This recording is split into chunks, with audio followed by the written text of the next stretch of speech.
उस दिन जब मेरी सबसे बड़ी दुश्मन पूरी तरह बर्बाद हो गई तो वो मेरी रखी हुई लड़की बन गई। हर दिन मैं उसे अपने पास रखता, उसके साथ सोता और उसका चेहरा गुस्से से लाल हो जाता।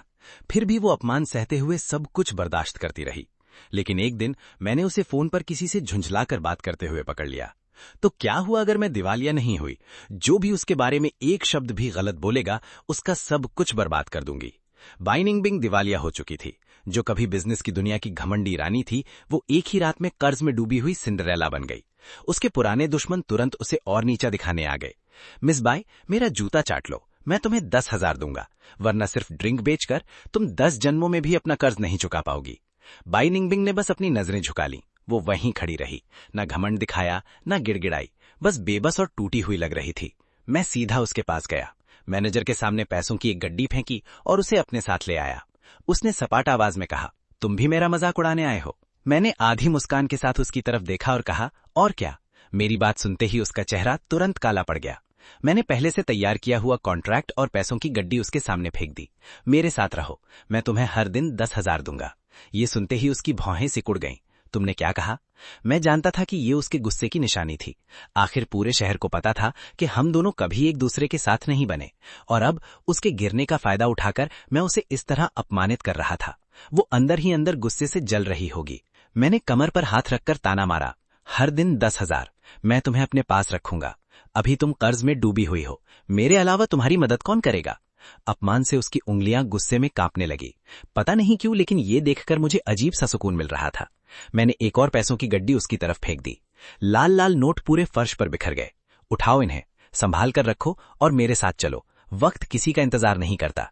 बाई निंगबिंग बिना कुछ बोले मुझे देखती रही। आखिरकार वो पैसों के लालच का विरोध नहीं कर सकी।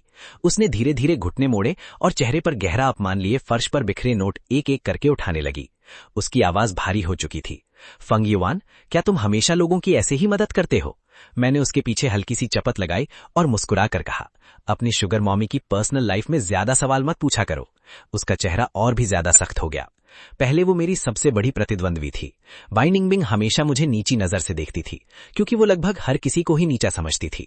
लेकिन मेरी वजह अलग थी। मैं उससे नफरत इसलिए करता था क्योंकि मैं उसे पा नहीं सकता था। आखिर उसका चेहरा किसी गेम की खूबसूरत कैरेक्टर जैसा था, और उसकी आकर्षक फिगर किसी का भी दिल धड़का सकती थी। मैंने सोचा था कि सारी जिंदगी बस चुपचाप उसी से जलता रहूंगा, लेकिन किसने सोचा था कि मुझे ऐसा सुनहरा मौका मिल जाएगा? वो सच में बहुत बड़े कर्ज में डूबी हुई थी। पूरे रास्ते वो चुपचाप मेरी हर बात मानती रही, जैसे उसे डर हो कि कहीं मैं उसे वापस न भेज दूं। नहाने के बाद भी जब मैं उसके पास गया तो उसने बस गुस्से में अपना चेहरा दूसरी तरफ घुमा लिया और मेरी तरफ देखने से इनकार कर दिया। मैंने उसकी ठुड्डी पकड़कर उसे मजबूर किया कि वो मेरी तरफ देखे। बाई निंगबिंग, तुम्हें पता है ना मेरे साथ रहने वाली लड़की को क्या करना चाहिए? उसकी आंखों के कोने लाल हो गए। काफी देर बाद उसने बेहद अनमने मन से मेरी बात मानी।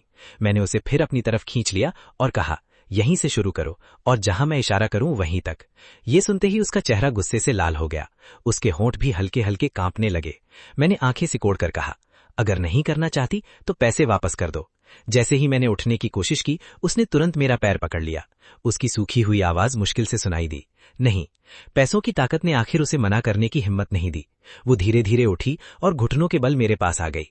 उसके चेहरे पर गहरा अपमान साफ दिखाई दे रहा था। कुछ देर बाद मैंने उसे रोक दिया। वो मासूमियत से मेरी तरफ देखकर बोली, क्या हुआ? मैंने अपनी कांपती हुई आवाज को संभालते हुए कहा, आज के लिए बस इतना ही। उसकी बात सुनकर उसके होठों पर हल्की सी मुस्कान उभर आई। बाहर से मैं खुद को बहुत दबंग दिखा रहा था, लेकिन सच तो ये था कि इस तरह के रिश्तों का मुझे लगभग कोई अनुभव नहीं था। मैंने कभी नहीं सोचा था कि बाई निंगबिंग इतनी शांत और सहज तरीके से मेरी हर बात मान लेगी। मैंने मन ही मन फैसला किया कि अब मुझे अपनी धाक जमानी होगी। थोड़ी देर बाद जब वो घर का सामान ठीक कर रही थी, मैंने सख्त आवाज में कहा, घर के अंदर इतने कपड़े पहनने की क्या जरूरत है, उतार दो। उसकी हरकत वहीं रुक गई। उसने सिर्फ एक टी शर्ट पहन रखी थी। अगर वो उसे उतार देती तो उसके ऊपर सिर्फ अंदर के कपड़े रह जाते। उसकी खूबसूरत भौहें गुस्से से सिकुड़ गईं। उसने कुछ नहीं कहा, लेकिन उसके चेहरे पर साफ लिखा था कि वो ऐसा बिल्कुल नहीं करना चाहती। मैंने फिर वही बात दोहराई, अगर मन नहीं है तो पैसे वापस कर दो। उसने दांत भींच लिए। आखिरकार उसने अनमने मन से अपने हाथ में पकड़ी चीज नीचे रखी और मेरी नजरों के सामने धीरे धीरे अपनी टी शर्ट उतार दी। मैंने ध्यान से उसकी तरफ देखा। उसकी फिगर सच में किसी भी इंसान को हैरान कर सकती थी। जहां जैसे कर्व होने चाहिए थे वैसे ही थे, और उसकी पूरी बॉडी बेहद आकर्षक और संतुलित लग रही थी। मेरी खुली हुई नजरों से उसे देखते ही उसका चेहरा फिर से गुस्से से लाल हो गया। फंग युआन, उसने गुस्से में मेरा नाम पुकारा, लेकिन वो कुछ कर भी नहीं सकती थी, इसलिए वो तुरंत बाथरूम की तरफ मुड़ गई, जैसे खुद को मुझसे छिपाना चाहती हो। मैं भी उसके पीछे पीछे चला गया। वो हाथ धो रही थी, पानी की बूंदें उसके शरीर पर गिर रही थी और हर सांस के साथ उसका शरीर हल्का हल्का कांप रहा था। मैंने मुस्कुराकर कहा, इतनी घबराने की जरूरत नहीं, इधर आओ। वो तुरंत सतर्क हो गई। उसके कुछ कहने से पहले ही मैंने कहा, अगर पैसे वापस नहीं करने। आखिरकार उसने मेरी तरफ गुस्से और अपमान से भरी नजरों से देखा, लेकिन फिर भी चुपचाप वहीं खड़ी रही। आखिरकार हार मानकर उसने अपनी आंखें बंद कर लीं, फिर दांत भींचते हुए मेरी तरफ मुड़ गई। मैंने संतुष्टि से सिर हिलाया। जैसे ही मेरी उंगलियां उसके सीने को छूने लगीं, मुझे महसूस हुआ कि उसका शरीर हल्का सा कांप रहा था। सब कुछ बेहद नरम और छूने में बहुत मुलायम था। मैंने बाई निंगबिंग के चेहरे के भावों को पूरी तरह नजरअंदाज कर दिया। मेरा हाथ धीरे धीरे नीचे की तरफ पड़ता गया। मैं जितना नीचे जाता गया, बाई निंगबिंग का चेहरा उतना ही लाल होता गया। वो गुस्से से कांप रही थी, उसकी सांसें भी तेज होने लगीं। जब मैं लगातार उसे छेड़ता रहा तो उसके मुंह से एक दबी हुई कराह निकल गई। फंग युआन, उसने मेरा नाम पुकारा। मैंने अपने दूसरे हाथ की उंगली उसके होठों पर रख दी। क्या तुम हर समय अपने मददगार को नाम से बुलाना बंद नहीं कर सकती? तो फिर मैं तुम्हें क्या कहकर बुलाऊं? मुझे मास्टर कहो। ये सुनते ही बाई निंगबिंग का चेहरा गुस्से से बैंगनी पड़ गया। काफी देर तक दोनों के बीच खामोशी छाई रही। आखिर तक भी वो इतना शर्मनाक संबोधन नहीं बोल पाई। और सच कहूं तो मुझे भी ऐसा कोई अजीब शौक नहीं था। मैं तो बस उसे छेड़ रहा था। उसे इस तरह तंग करके मुझे पहले ही पूरी संतुष्टि मिल चुकी थी। जितने भी तरीके मुझे उसे परेशान करने के सूझते थे, मैं सब उसी पर आजमा देता था। जब मेरा दोस्त इदो मकोटो मुझसे मिलने आया, तब तक बाई निंगबिंग पूरी तरह हालात के आगे झुक चुकी थी। उसने एप्रन पहन रखा था और एक गृहिणी की तरह घर की सफाई कर रही थी। इदो मकोटो की आंखें फैल गईं। वो मुझे एक तरफ खींचकर धीरे से बोला, तू सच में बाई निंगबिंग से ये सब काम करवा रहा है? मुझे उसकी बात समझ नहीं आई। वो तो पहले ही दिवालिया हो चुकी है, अब और क्या चाहिए उसे? इदो मकोटो का चेहरा गंभीर हो गया। दिवालिया होने के बाद भी बाई निंगबिंग जैसी औरत के पास वापसी करने के 10,000 तरीके हो सकते हैं। मुझे उसकी चिंता बिल्कुल बेकार लगी, क्योंकि उसने वो सब नहीं देखा था जो मैंने देखा था। लोगों ने बाई निंगबिंग को किस तरह अपमानित किया था। अगर उसके पास सच में कोई दूसरा रास्ता होता तो क्या वो खुद को इस हालत तक आने देती? मैं पूरे विश्वास से बोला, नहीं, इस बार वो सच में खत्म हो चुकी है। इदो मकोटो अब भी यकीन नहीं कर रहा था। मैंने दूर सफाई कर रही बाई निंगबिंग की तरफ देखा। बाई निंगबिंग, इधर आओ। तुम खुद इदो मकोटो को बताओ अब तुम मेरे लिए क्या हो। बाई निंगबिंग पहले तो आज्ञाकारी होकर मेरी तरफ चली आई, लेकिन जैसे ही उसने मेरी बात सुनी, उसने अचानक सिर उठा लिया। उसके चेहरे पर अपमान और अनिच्छा साफ दिखाई दे रही थी। मैंने कमर पर हाथ रखकर उसे घूरा।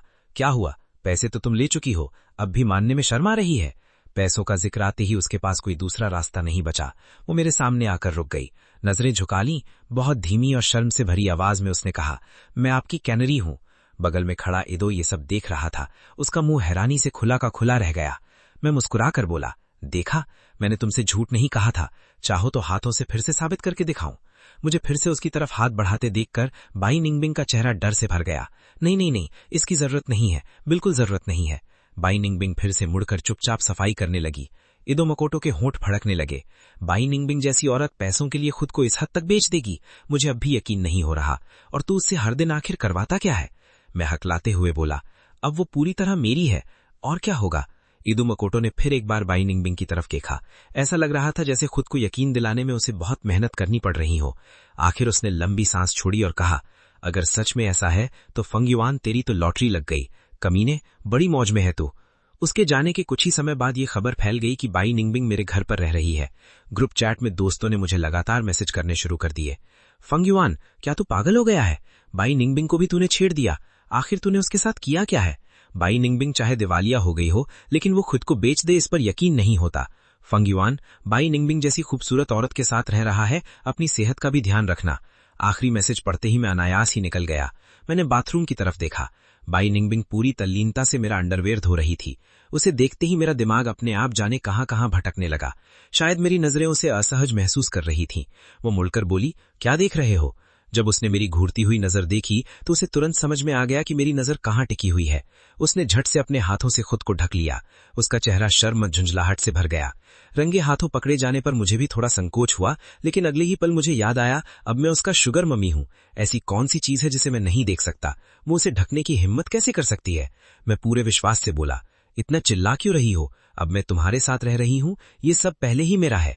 एक नजर देख लेने में क्या दिक्कत है, सिर्फ देखूंगा ही नहीं, छूंगा भी।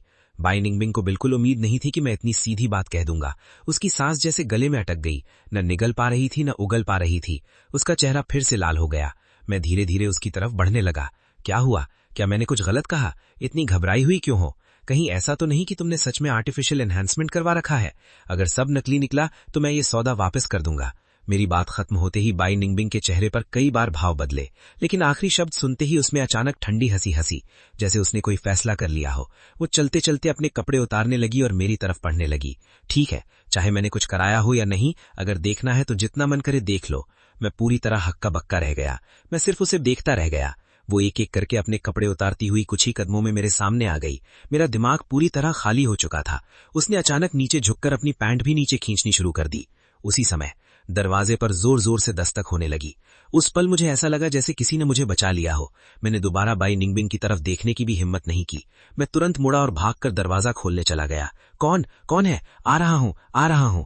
दरवाजा खोलते ही बाहर एक फैशनेबल और हैंडसम आदमी खड़ा था। उसने तेज आवाज में पूछा, क्या बाई निंगबिंग यहाँ है? मैंने उसे तुरंत पहचान लिया। वो जी परिवार का बड़ा बेटा जी बुओ था। पहले उसका बाई निंगबिंग के साथ काफी अच्छा रिश्ता था। अभी अभी जो कुछ हुआ था उसकी वजह से मेरा दिल अब भी तेजी से धड़क रहा था। मैं जल्दी से एक तरफ हट गया और बाई निंगबिंग की तरफ इशारा कर दिया। जी बुओ मुझे धक्का देकर सीधे अंदर चला गया। मैं भी उसके पीछे भागा। पता नहीं कब बाई निंगबिंग ने इतनी जल्दी फिर से अपने सारे कपड़े पहन लिए थे। उसने ऊपर से कोट भी पहन लिया था और उसके हाथ में मेरा अंडरवियर अब भी था, जिसे उसने अभी तक नीचे नहीं रखा था। जब जी बुओ की नजर बाई निंगबिंग के हाथ में पकड़ी हुई चीज पर पड़ी तो उसकी आंखें तुरंत लाल हो गईं। वो गुस्से से मेरी तरफ देखकर बोला, तुमने सिस्टर निंगबिंग से ऐसा काम कैसे करवा दिया? मैंने सिर खुजाते हुए कहा, सच कहूं तो मैंने उसे इसे धोने के लिए नहीं कहा था, वो खुद ही धोने लगी थी। बाई निंगबिंग ने हमारी तरफ देखा तक नहीं। वो वापस बाथरूम में चली गई और नल खोलकर फिर से धोने लगी। जी बुओ का दिल टूट गया। वो आगे बढ़ा और बाई निंगबिंग का हाथ पकड़कर उसे अपनी तरफ खींच लिया। सिस्टर निंगबिंग, खुद को इस तरह मत गिराइए। उसने तुम्हें कितने पैसे दिए हैं? मैं उसका 2 गुना दूंगा। मेरे साथ चलो। ये सुनते ही मेरा दिल जोर से धड़क उठा। जी परिवार मुझसे कहीं ज्यादा अमीर था।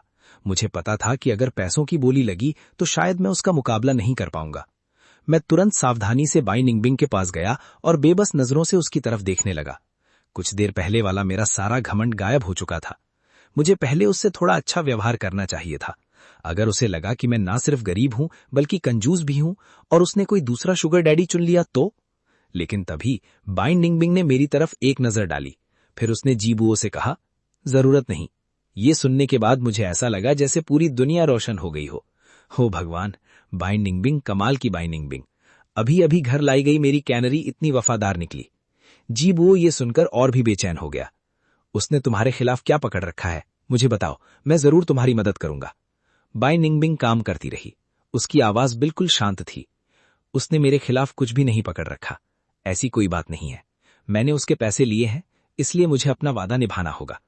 मैं बगल में खड़ा ये सब सुनकर भावुक हो गया। यही तो वो औरत थी जिसे मैं हमेशा पाना चाहता था। उसके अपने सिद्धांत थे। मैंने बार बार सिर हिलाया। बिल्कुल सही, मैं पैसे दे चुका हूं, अब आप जा सकते हैं। लेकिन जी बुओ ये सुनकर और भी दुखी हो गया। वो मेरी तरफ घूरते हुए बोला, तेरे पास है ही कितना पैसा? तू सिस्टर निंगबिंग को कितना दे सकता है? और ऊपर से तूने पैसों से उसका अपमान भी किया। तूने सिस्टर निंगबिंग को अपनी रखैल बना लिया है। कुछ ही दिनों में मैं उसकी जगह ले लूंगा। ये सुनकर मैं फिर से चौंक गया। ये पहली बार था जब मैं किसी का शुगर डैडी बना था। अभी तक मैंने पहले पूरा पैसा देकर बाद में हिसाब लगाने वाली आदत भी नहीं सीखी थी। बार का बिल मिलाकर भी मुझे याद आया कि मैंने बाई निंगबिंग पर कुल मिलाकर लगभग 30,000 युआन ही खर्च किए थे, यानी सिर्फ 3 दिनों के लिए। शायद बाई निंगबिंग को भी ये बात याद आ गई। उसने मुझे ऊपर से नीचे तक देखा, फिर उसके होठों पर हल्की सी मुस्कान आ गई। वैसे लगभग भूल ही गई थी। मिस फंग, आपने मुझे सिर्फ 3 दिनों के लिए रखा है। कल से मैं आजाद हो जाऊंगी। उसने सीधे मेरी आंखों में देखा। है ना मिस फंग? मेरे दिमाग में खतरे की घंटियां बजने लगी। मैं कुछ कह पाता उससे पहले ही जी बुओ खंडी हंसी हंसा। उसने एक बैंक कार्ड मेरी तरफ फेंक दिया। फंग युआन, तू बहुत कंजूस है। यहां 2 लाख युआन है। मैं इसे अभी ले जा रहा हूं। वो सचमुच बाई निंगबिंग को लेकर जाने लगा। मैंने तुरंत गर्दन तानकर कहा, मैं सबलेट करने के लिए तैयार नहीं हूं। पहले खरीदने का अधिकार भी होता है। तुम बीच में कैसे आ सकते हो? वो फिर हंसा। फिर उसने एक और कार्ड निकाला, 5 लाख। मैंने नाक सिकोड़ते हुए कहा, तुम मुझे क्या समझते हो? क्या मैं इतना गरीब हूं?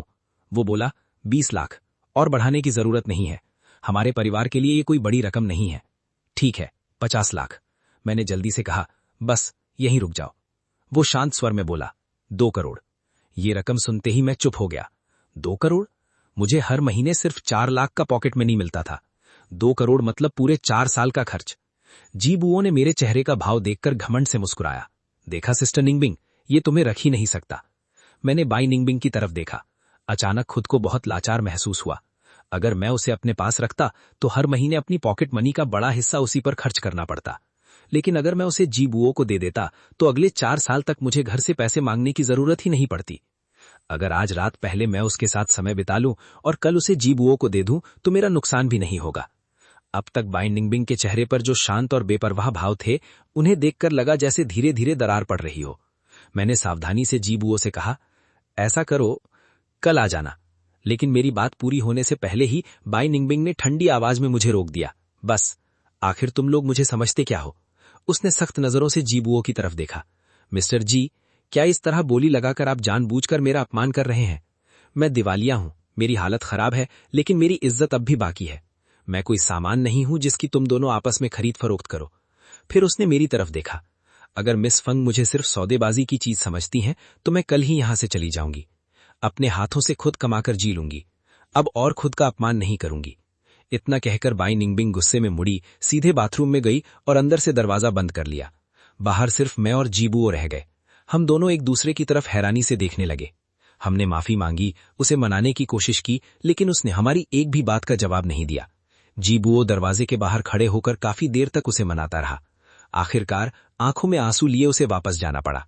मैं फ्रॉस्टेड ग्लास के पीछे दिखाई दे रही उसकी धुंधली परछाई को देखता रहा, फिर धीरे से बोला, बाई निंगबिंग, मुझे माफ कर दो, मेरा वो मतलब नहीं था। अंदर से सिर्फ उसकी ठंडी हंसी सुनाई दी। मैंने फिर समझाने की कोशिश की, मैं तुम्हें पहले ही अपने घर ले आया हूं, तुम्हारे लिए इतनी सारी चीजें खरीदी हैं। बेशक मैं तुम्हें अपना ही इंसान मानता हूं। करीब 2 घंटे बाद उसने पहली बार जवाब दिया। उसकी आवाज में ठंडा व्यंग्य था। जब सामने पहली बार 2 करोड़ की बोली लगी थी, क्या तुम ये कहने की हिम्मत रखते हो कि एक पल के लिए भी मुझे बेचने का नहीं सोचा था? ये सुनते ही मैं कुछ पल के लिए चुप हो गया। आखिर 2 करोड़ कोई छोटी रकम थोड़ी ही थी। मैं उसकी तरह अमीर भी नहीं था। क्या एक पल के लिए लालच आ जाना भी गलत था? मुझे पता था कि गलती मेरी ही थी। मैंने धीरे से कहा, बाई निंगबिंग, सॉरी, ठीक है? अब जब तुम मेरे घर आ चुकी हो, मैं वादा करता हूं, भविष्य में कोई चाहे जितने भी पैसे दे, मैं कभी लालच में नहीं आऊंगा। लेकिन उसने ठंडी आवाज में पूछा, अगर कोई 10 करोड़ दे तो? ये सुनते ही मैं फिर से चुप हो गया। ऐसी परीक्षा मत लो। दुनिया का कौन सा इंसान ऐसी परीक्षा आसानी से पास कर पाएगा? जब उसने देखा कि मैं जवाब नहीं दे पा रहा, तो उसका आत्मसम्मान फिर से आहत हो गया। उसकी आवाज में हल्की सी उदासी आ गई। ठीक है, मैं समझ गई। अब मेरे पास कहने के लिए कुछ भी नहीं बचा था। मैं सिर्फ बेचैनी से ड्राइंग रूम में इधर उधर टहल रहा था। रात हो गई जब मैंने 8वीं बार बेबसी से आवाज लगाई, भाई निंगबिंग, मुझे बहुत भूख लगी है। तब जाकर वो ठंडे चेहरे के साथ बाहर आई। उसने मेरे लिए खाना बनाया, फिर बिना कुछ कहे वापस गेस्ट बेडरूम में गई और अंदर से दरवाजा बंद कर लिया। उसका मुझसे सारे रिश्ते तोड़ने का इरादा बहुत पक्का था। जब मैंने देखा कि ना प्यार से बात बन रही है और ना सख्ती से, तो मैं पूरी तरह बेबस हो गया। लगता है कल वो सच में चली जाएगी। मैंने मन ही मन सोचा, जो होगा देखा जाएगा। बाई निंगबिंग, अगर तुम कल जा भी रही हो तो मत भूलो कि आज तुम अभी भी मेरी हो।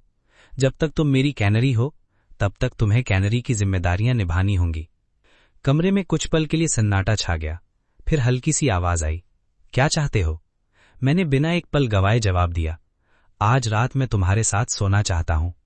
क्योंकि अब तक उसकी बातों में ही समय निकल गया था। मैं कभी उसके साथ सच में उस मुकाम तक पहुंच ही नहीं पाया था। अब जब वो जाने वाली थी तो कम से कम आखिरी मौका तो लेना ही था। 2 मिनट बाद गेस्ट बेडरूम का दरवाजा धीरे से खुला। बाई निंगबिंग सिर्फ नाइट गाउन पहने हुए थी। हल्की पीली रोशनी में उसका चेहरा बेहद खूबसूरत लग रहा था। उसने पूछा, पक्का? मैंने उसकी तरफ देखते हुए कहा, हाँ। मेरी नजर धीरे धीरे नीचे गई। मैं अनजाने में थूक निकल गया। हाँ, बिल्कुल। शायद इसलिए क्योंकि उसने जाने का फैसला पहले ही कर लिया था। बाई निंगबिंग ने मुझसे कोई बहस नहीं की। वो बस अपना आखिरी दिन ठीक से पूरा करना चाहती थी। और फिर मुझे एहसास हुआ कि वो बिल्कुल अनुभवहीन नहीं थी, बल्कि वो इसमें सचमुच बहुत बहुत अच्छी थी। मैं लगभग खुद को संभाल ही नहीं पा रहा था। कई बार एक दूसरे के करीब आने के बाद मैं पूरी तरह थककर बिस्तर पर ढेर हो गया। वो मेरे कान के पास झुकी। उसकी हल्की भारी आवाज मेरे कानों में गूंजने लगी। तुमने तो कहा था कम से कम 7 बार। उसकी तेज सांसें और उसके होठों की गर्माहट मुझे फिर से बेचैन कर रही थी। अगली सुबह जब मेरी आंख खुली तो मेरे पास कोई नहीं था। मैंने कई बार आवाज लगाई, बाय निंगबिंग, लेकिन कोई जवाब नहीं आया। घर में अभी भी वो सारी चीजें रखी थी जो मैंने उसके लिए खरीदी थी, लेकिन पूरा घर खाली खाली लग रहा था। बाय निंगबिंग जा चुकी थी। अब मुझे यकीन हो गया। कल रात तक हम दोनों एक दूसरे के इतने करीब थे, और आज वो बिना जरा भी पीछे मुड़े चली गई। हालांकि सबसे पहले उसे बेचने का ख्याल मेरे ही मन में आया था, लेकिन क्या वो इतनी बेरहम भी हो सकती थी? मैं बेचैनी से कमरे में कई चक्कर लगाने के बाद निराश होकर सोफे पर बैठ गया। मेरे दिमाग में पिछले 2 दिनों की सारी बातें घूमने लगीं। मैं कैसे उस पर हुक्म चलाता था, उसका फिगर कितना शानदार था, वो हर काम कितनी अच्छी तरह करती थी, और मैंने गुस्से में खुद ही उसे अपने से दूर कर दिया। मैंने लंबी सांस ली, फिर मोबाइल उठाया। मैं कुछ वीडियो देखने ही वाला था, तभी मेरे दोस्त ने लगातार कई मैसेज भेज दिए। फंग युआन, जल्दी ये देख, क्या चल रहा है? तू तो बाई निंगबिंग को अपनी शुगर बेबी बना के रखा था ना, फिर वो अब खाना डिलीवर क्यों कर रही है? और उसकी किस्मत भी देख, सीधे अमीर बिगड़ैल लोगों वाले इलाके में ऑर्डर मिल गया। यार मुझे तो उस पर बहुत तरस आ रहा है। अब समझ आया कि पुराने जमाने के विद्वान वेश्याओं को छुड़ाने क्यों चले जाते थे। मेरा भी मन कर रहा है उसे बचा लूं। नीचे एक वीडियो था। वीडियो में एक रिहायशी सोसाइटी के गेट पर बाई निंगबिंग ने डिलीवरी कंपनी की यूनिफॉर्म पहनी रखी थी। उसके सर पर छोटा सा हेलमेट था। उसकी पैंट 2 जगह से फटी हुई थी। कुछ अमीर लड़के उसे घेर कर उसका मजाक उड़ा रहे थे। एक ने कहा, क्या मतलब, रास्ते में एक्सीडेंट हो गया? प्लेटफॉर्म के हिसाब से तुम 13 मिनट लेट हो मिस बाई। इतना बेचारी बनने का नाटक क्यों कर रही हो? किसे दिखा रही हो ये सब? दूसरा बोला, ठीक है, हम तुम्हारी शिकायत नहीं करेंगे, लेकिन पहले मेरी बहन के सामने घुटनों पर बैठकर माफी मांगो, फिर बात खत्म। घुटने टेकती हो या नहीं? बाई निंगबिंग हमेशा की तरह सिर झुकाए खड़ी रही। वो लगातार माफी मांग रही थी। उसे देखकर वो बार वाली रात से भी ज्यादा बेबस और कमजोर लग रही थी। ये देखकर मेरा खून खौल उठा। मैं तुरंत खड़ा हो गया। धत तेरी की, मेरी छोटी सी गोल्डन कैनरी को परेशान करने की हिम्मत कैसे हुई इन लोगों की? मैंने तुरंत अपने दोस्त से पूछा, ये कब हुआ? उसने जवाब दिया, अभी अभी। वीडियो का बैकग्राउंड देखकर मुझे जगह पहचान में आ गई। वो मेरे घर के बिल्कुल पास था। मैंने तुरंत चाबी उठाई और बाहर भागा। जब मैं वहां पहुंचा तो उनका अपमान अभी भी जारी था। मैं जोर से चिल्लाया, बस। सभी लोग एक साथ मेरी तरफ मुड़कर देखने लगे। मैंने बैग से नोटों की गड्डी निकाली और उनकी तरफ फेंक दी। इतना शोर किस बात का मचा रखा है? अगर ये 13 मिनट लेट हो गई तो क्या हो गया? तुम्हें पता नहीं ये मेरी है? हम दोनों की थोड़ी बहस हो गई थी, इसलिए ये खाना डिलीवर करने निकल आई है। और तुम लोगों की हिम्मत कैसे हुई इसे परेशान करने की? ये रहे तुम्हारे खाने के पैसे और ये टिप। अगर अखबारों की हेडलाइन नहीं बनना चाहते तो पैसे उठाओ और यहां से निकल लो। शुरुआत में सब मुझे हल्के में ले रहे थे, लेकिन जैसे ही उन्होंने मुझे पहचाना, उनके चेहरे बदल गए। मेरे पिता की कंपनी भले सबसे बड़ी ना हो, लेकिन हमारे सर्कल में ज्यादातर लोग मुझसे पंगा लेने की हिम्मत नहीं करते। उन्होंने आपस में कुछ देर फुसफुसा कर बात की, फिर मुझे घूरा और वहां से चले गए। बाई निंगबिंग अब भी वहीं खड़ी थी, न सिर झुकाए न घमंड में, तूफान में खिले सफेद फूल जैसी। मेरा दिल दुख उठा। मैंने उसके चेहरे से मिट्टी साफ की, फिर धीरे से कहा, निंगबिंग, देखा, मेरे घर वापस आना ज्यादा अच्छा नहीं है। बाहर लोग तुम्हारे साथ कितना बुरा व्यवहार कर रहे हैं। उसने होठ भींच लिए, कुछ नहीं बोली। तभी मेरी नजर उसकी फटी हुई पैंट पर गई। किनारे पर हल्का सा खून लगा हुआ था, शायद अंदर चोट लगी थी। मैंने उसे देखने के लिए हाथ बढ़ाया, लेकिन वो तुरंत पीछे हट गई। दर्द से उसने हल्की सी सांस खींची।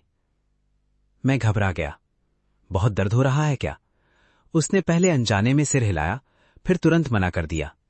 नाक सुड़कते हुए बोली, क्या तुम्हें सच में फर्क पड़ता है? मैंने तुरंत कहा, बिल्कुल पड़ता है। मैं तुम्हें बचाने के लिए भागा चला आया। क्या इससे मेरी सच्चाई साबित नहीं होती? जल्दी मुझे देखने दो चोट कितनी लगी है। लेकिन उसने फिर भी मुझे छूने नहीं दिया। जिद में गर्दन तान कर बोली, क्या मैं सिर्फ तुम्हारा एक खिलौना हूं? अगर मैं टूट जाऊं या खराब हो जाऊं तो तुम दूसरा ले आओगे। फिर देखने की क्या जरूरत है? उसका चेहरा ठंडा था, लेकिन उसकी आवाज में हल्की सी सिसकी छिपी हुई थी, जैसे कोई अभिमानी बच्चा जिसे छोड़ दिया गया हो। मैंने जल्दी से कहा, नहीं, ऐसी बात नहीं है। मैंने कहा था कि मैं तुम्हारी जिम्मेदारी लूंगा, तो मैं तुम्हारी जिम्मेदारी निभाऊंगा। अब खाना डिलीवर मत करो, मेरे घर वापस चलो। बाई निंगबिंग ने अपने होठ काटे। वो मेरी तरफ देखती रही। धीरे धीरे उसकी आंखों में शिकायत भरने लगी। फिर उसने धीमी आवाज में पूछा, तुम्हारे घर वापस आ जाऊं? फिर कौन जाने कल कोई और ज्यादा कीमत लगा दे और तुम मुझे फिर बेच दो। उसे अब भी अपने दिवालिया होने का सदमा पूरी तरह नहीं भूला था। शायद अब उसे सबसे ज्यादा डर किसी के धोखा देने से लगता था। उसे देखकर मेरा मन और भी ज्यादा उसकी रक्षा करने का करने लगा। विश्वास करो, अगर कोई मुझे 1 अरब भी दे दे तब भी मैं तुम्हें कभी नहीं बेचूंगा। सच में, कभी नहीं। आखिरकार बाई निंगबिंग अनमने मन से मेरे साथ वापस घर आ गई। तभी मुझे अचानक एक बात याद आई। मैं जल्दी से मुड़ा और इसे याद दिलाया, और हां, बाई निंगबिंग, भले ही मैं तुम्हें वापस लेकर आया हूं, लेकिन तुम अब भी मेरी कनेरी हो। तुम्हारी जिम्मेदारियां नहीं बदली हैं। हां, लेकिन शुगर मॉमी मैं ही रहूंगी। ये कहते कहते मुझे खुद थोड़ा अपराध बोध होने लगा। बाई निंगबिंग बस चुपचाप मुझे देखती रही। फिर उसने सिर हिला दिया। वो हमेशा की तरह आज्ञाकारी बन गई। मैंने थोड़ा झिझकते हुए कहा, तो घर पर सबसे पहले अपनी ऊपर वाली टी शर्ट उतार दो। बाई निंगबिंग एक पल के लिए ठिठक गई, फिर तुरंत समझ गई कि मैं क्या कह रहा हूं। उसने गुस्से से मुझे घूरा, लेकिन फिर भी चुपचाप अपनी टी शर्ट उतार दी। अब ठीक है? हाँ हाँ, बिल्कुल बिल्कुल। मैंने लगातार सिर हिलारा, फिर बोला, और पैंट भी? मैं भी उसे याद दिलाने ही वाला था कि उसकी पैंट भी बदलनी चाहिए, लेकिन तभी मैंने देखा वो बड़ी सहजता से सोफे पर बैठ चुकी थी। उसने अपनी पैंट उतार दी और नया कपड़ा पहनने लगी। मेरी बात सुनकर उसने ऊपर देखा। क्या हुआ? अभी अभी जो मैंने देखा था वो मेरे दिमाग में घूमने लगा। फिर पिछली रात की कुछ बातें भी याद आ गईं। मेरा चेहरा लाल पड़ गया। मैं हकलाते हुए बोला, कुछ नहीं, पहले मैं फर्स्ट एड बॉक्स लेकर आता हूं। मुझे पहले कभी पता नहीं था कि बाई निंगबिंग दर्द इतनी कम सह पाती है। इलेक्ट्रिक स्कूटर से गिरने की वजह से उसके दोनों घुटनों पर खरोंचें आ गई थीं। जब मैं दवा लगा रहा था तो हल्का सा छूती ही वो दर्द से सांस खींच लेती। मेरे पास कोई और तरीका नहीं था। मैंने धीरे धीरे दवा लगाई, फिर घाव पर हल्के से फूंक मारने लगा। तब जाकर उसने दर्द से कराहना बंद किया। फर्स्ट एड बॉक्स समेटते हुए मैं खुद को रोक नहीं पाया और बोल पड़ा, आखिर यहां पाला किसे जा रहा है, तुम्हें या मुझे? उसने मासूमियत से पलकें झपकाईं। घर का सारा काम तो मैं ही करती हूं, और वो भी मेड की ड्रेस में। उसकी बात सुनकर मेरे पास जवाब नहीं बचा। ठीक ही तो कह ही थी, क्योंकि बाई निंगबिंग हर दिन मेरे कहने पर वही मेड की ड्रेस पहनती थी। वो मेरी हर बात मानती थी। मैं जो कहता वो वही करती। घर का सारा काम भी पूरी मेहनत से करती। कई बार मेरी बातें सुनकर उसका चेहरा गुस्से से लाल हो जाता। उसका पूरा शरीर हल्का हल्का कांपने लगता, लेकिन वो कुछ नहीं कहती, बस चुपचाप सब सह लेती। उसके गुस्से से लाल चेहरे को देखकर मुझे एक अजीब सी खुशी महसूस होती। लेकिन मेरे ये अच्छे दिन ज्यादा लंबे नहीं चले। एक दिन अचानक मेरे पिता मेरे घर आ गए, क्योंकि मुझे बाई निंगबिंग को अपने पास रखने की खबर पूरे अमीरों के सर्कल में फैल गई थी। कुछ अमीर गड़के मुझसे जल रहे थे, क्योंकि सबसे पहले बाई निंगबिंग मेरे पास आई थी। लेकिन उनसे भी ज्यादा वे लोग थे जो पहले बाई निंगबिंग के दुश्मन थे। जब वो बिजनेस की दुनिया पर राज कर रही थी, तब वो हमेशा सख्त फैसले लेने वाली इंसान थी। उसके सामने कोई बोलने की हिम्मत नहीं करता था। लेकिन जैसे ही वो गिरी, उसके पुराने दुश्मन शांत नहीं बैठे।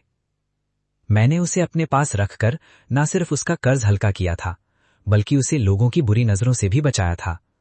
लेकिन इसी वजह से मैं खुद उनके निशाने पर आ गया। और बिजनेस की दुनिया में वार करने के तरीके कभी कम नहीं होते। सबसे पहले मेरे पिता की कंपनी पर हमला हुआ। पिता ने सीने पर हाथ रखते हुए कहा, फंग युआन, क्या हम उसे अपने पास रखना बंद नहीं कर सकते? मैं हैरान होकर कंपनी के शेयर देखने लगा। लगातार गिरते हुए लाल की जगह अब सब कुछ हरा ही हरा दिखाई दे रहा था। मैं अंदर से बुरी तरह उलझ गया। आखिर मैंने बाई निंगबिंग से वादा किया था। जब उसे अपने पास रखा है तो उसकी जिम्मेदारी भी मेरी है। किसने सोचा था कि बात यहां तक पहुंच जाएगी। पिता मुझे कंपनी की हालत दिखाने लगे। लगभग हर कर्मचारी डरा हुआ था।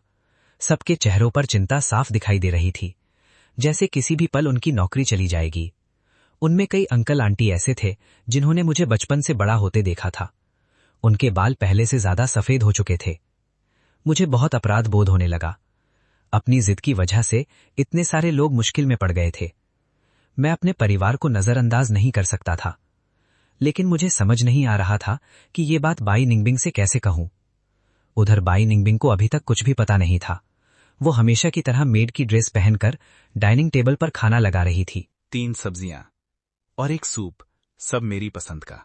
अगर किसी और दिन ऐसा खाना मिलता तो मैं जरूर उसे किसी न किसी तरह खुश करता, लेकिन आज मैंने बस 2-4 कौर खाए, फिर सीधे अपने कमरे में चला गया।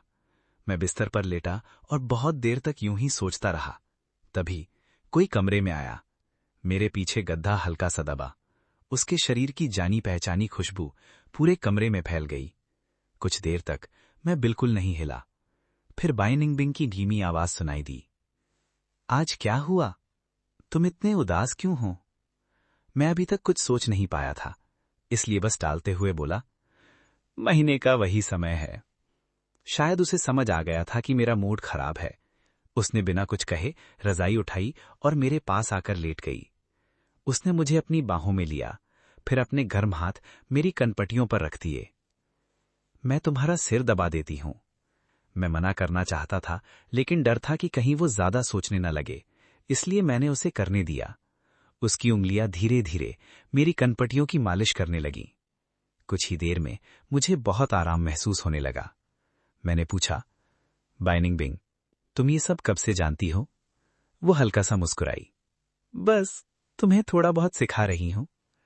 कुछ और दिन बीत गए, लेकिन पिता अब भी कंपनी की समस्या का कोई हल नहीं निकाल पाए थे। हर दिन शेयर और नीचे गिरते जा रहे थे। अब मैं और टाल नहीं सकता था। मैंने कई बार मन ही मन अभ्यास किया कि बाई निंगबिंग से कैसे कहूं कि अब मैं उसे अपने पास नहीं रख सकता। मैंने गहरी सांस ली और बेडरूम का दरवाजा खोल दिया। बाई निंगबिंग मेरी तरफ पीठ करके बैठी थी। वो कंप्यूटर के सामने थी। स्क्रीन अभी भी चालू थी। मैं उसके पास गया, तभी मेरी नजर स्क्रीन पर लिखे बड़े बड़े शब्दों पर पड़ी। रखी गई महिला अपने शुगर डैडी का दिल कैसे जीते, पूरी गाइड। मैं अभी हैरानी से खड़ा ही था कि बाई निंगबिंग ने बिजली की तेजी से वो वेब पेज बंद कर दिया। फिर मेरी तरफ मुड़कर बोली, क्या हुआ? मैंने कंप्यूटर की तरफ इशारा किया। अभी तुम क्या देख रही थी? वो बोली, तुमने देख ही लिया, फिर पूछ क्यों रहे हो? लेकिन फिर भी मैं सोच रहा था कि सच बोलूं या नहीं। आखिर मैंने कहा, हां, मैंने देख लिया। उसने हल्की सी सांस छोड़ी।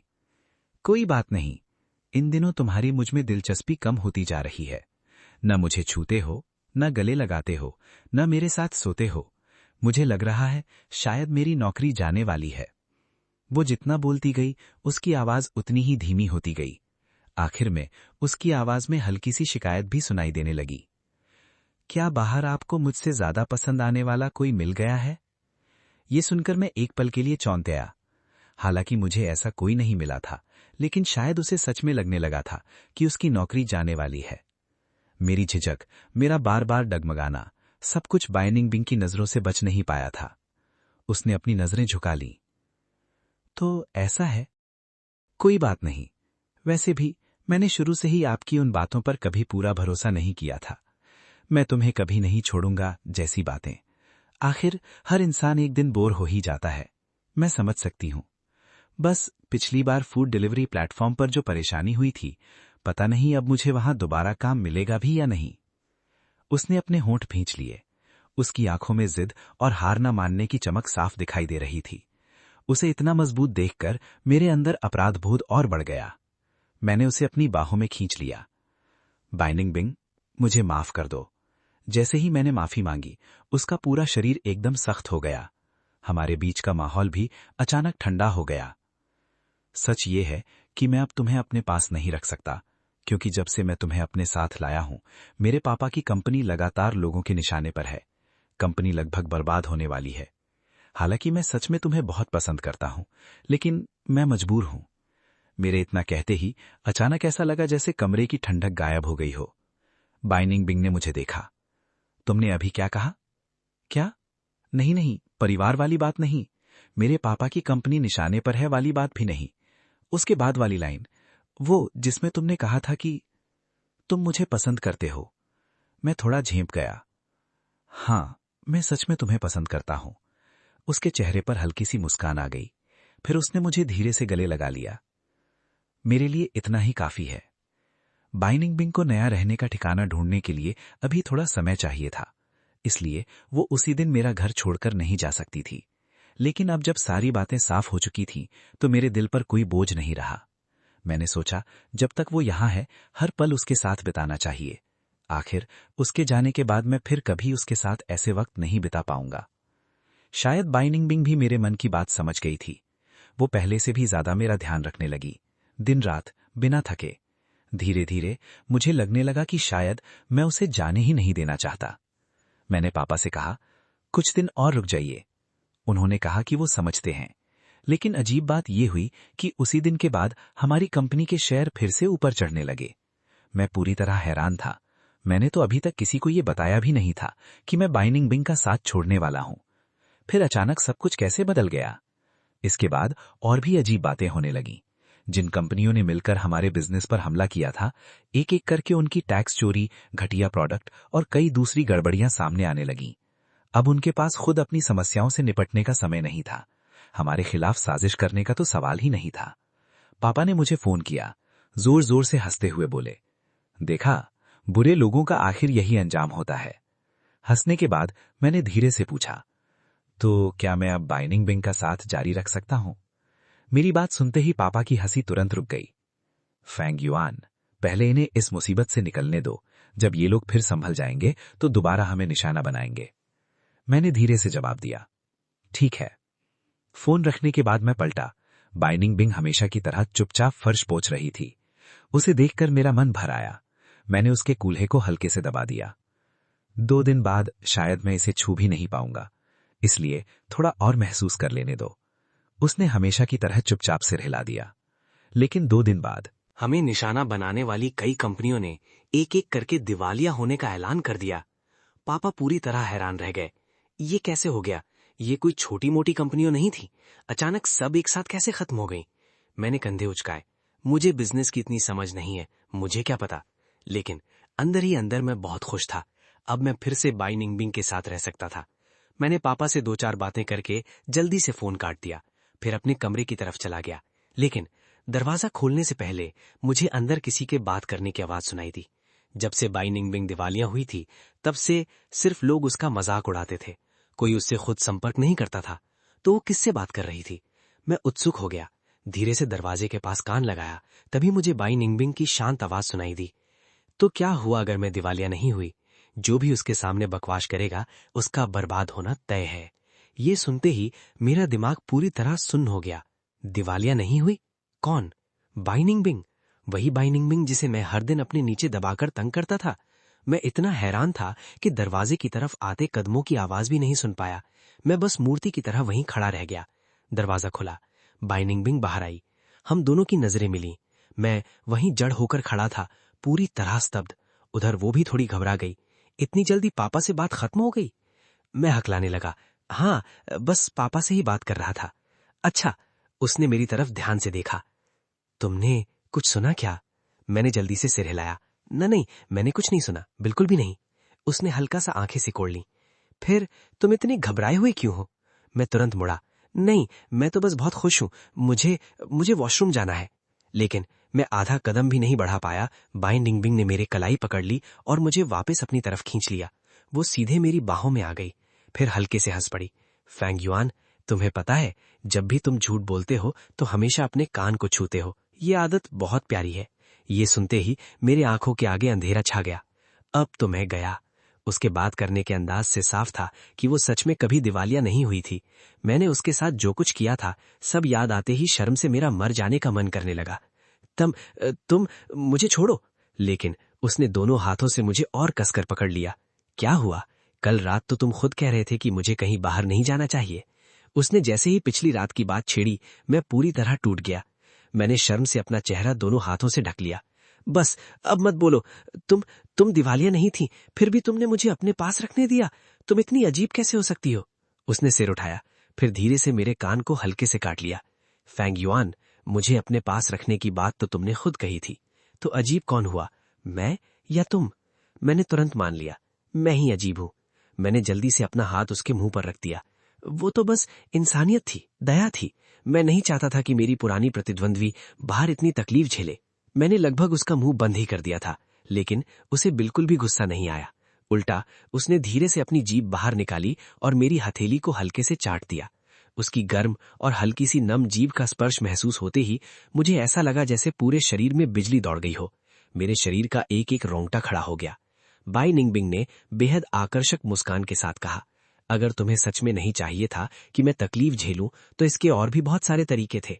फैंग युआन, क्या तुम्हें सच में लगता है कि तुम मेरी बेइज्जती कर रहे थे, या फिर मुझे इनाम दे रहे थे? उसकी बात सुनते ही मुझे वो सारे पल याद आ गए जब मैं बाई निंगबिंग को परेशान किया करता था। उसका लाल हो जाता चेहरा, उसके सुर्ख कान, उसका कांपता हुआ शरीर। तो क्या वो गुस्से की वजह से नहीं था? ये सोचते ही मेरे सिर की चमड़ी तक सुन्न हो गई। बाई निंगबिंग, तुम इतनी अजीब कैसे हो सकती हो? उसने फिर से मेरे गले पर एक हल्का सा चुंबन किया। फैंग युआन, क्या तुम्हें ये पसंद नहीं है? उसकी जीभ जानबूझकर मेरी संवेदनशील जगहों पर धीरे धीरे घूमने लगी। मैं पूरी तरह अपना नियंत्रण खो बैठा। मैंने बाई निंगबिंग को पकड़कर सीधे बिस्तर पर गिरा दिया। आज देख लेना, अगर मैंने तुम्हें छोड़ दिया तो मेरा नाम भी फैंग युआन नहीं। आखिर में बाई निंगबिंग ने भी सब सच बता दिया। अब वो और दिखावा नहीं कर रही थी। मैं भी अपनी शुगर मम्मी वाली इज्जत की परवाह करना छोड़ चुका था। वो चाहे जितनी बार नहीं कहती, मैं उसकी एक भी बात नहीं सुनता। अगले दिन मेरी हालत ऐसी थी कि मैं बिस्तर से उठ भी नहीं पा रहा था। मैं गुस्से में रजाई के अंदर दुबका हुआ था, अपना चेहरा तक नहीं दिखा रहा था। तभी बाई निंगबिंग गर्मा गर्म नाश्ते की प्लेट लेकर मेरे बिस्तर के पास आई। मैंने रजाई से सिर बाहर निकालकर गुस्से में कहा, खाने का लालच देकर मुझे बाहर निकाल रही हो? वो आलस भरी मुस्कान से बोली, फैंग युआन, जब तुम गुस्सा करते हो तब भी बहुत प्यारे लगते हो। ये सुनते ही मेरा चेहरा फिर से लाल हो गया।